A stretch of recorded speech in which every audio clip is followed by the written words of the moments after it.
Erokamano Chris Owino kuom miyowa maling'ling motenore kod General Ogolla kaachiel kod kaka ne ogwele telo kod jatend piny Kenya William Ruto.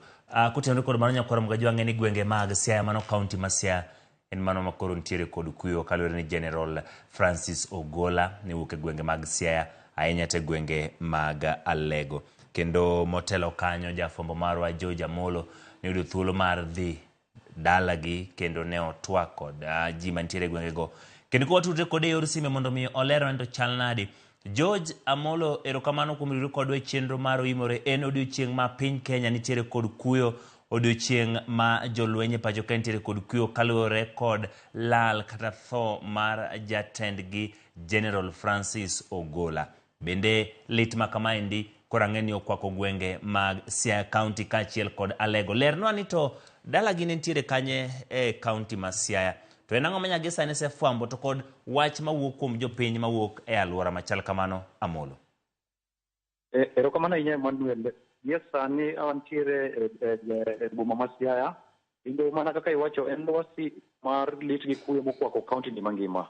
Nikech inyalo paro ni General Ogolla en achiel kuom jolweny ma emanyicha koro ni e ngas mamalo mogik e pacho kae Emmanuel.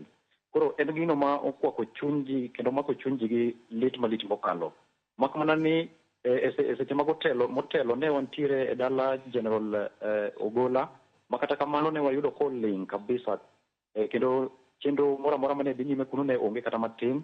Kendo inyalo paro ni en dala ma oriti okete e bwo arita mager mokalo gi jolweny, to ok noyinwa donjo e dala kanyo.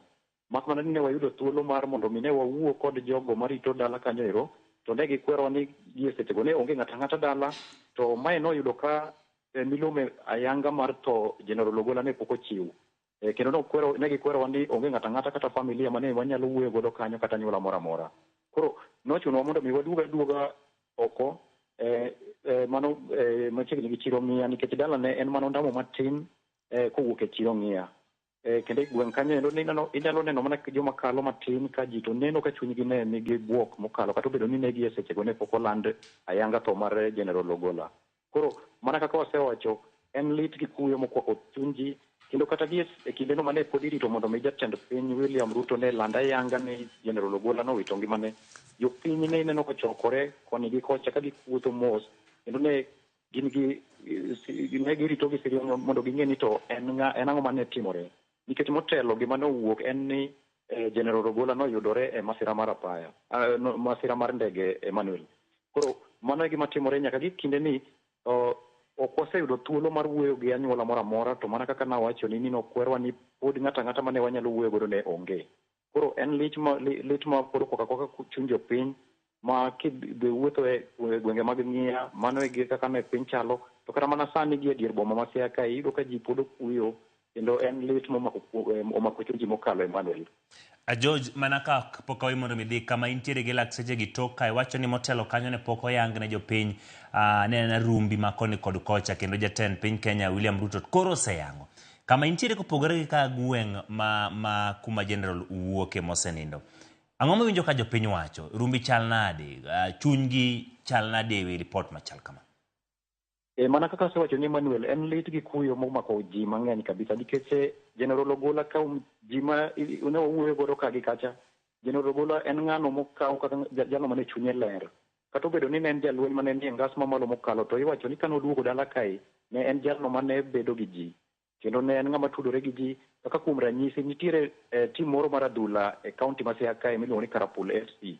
Karapul FC en achiel kuom teams miwacho ni mane Ogolla osebedo ka siro, kendo kata mana juma mokalo nitiere uniforms manokelnegi kokalo e nying General Ogolla.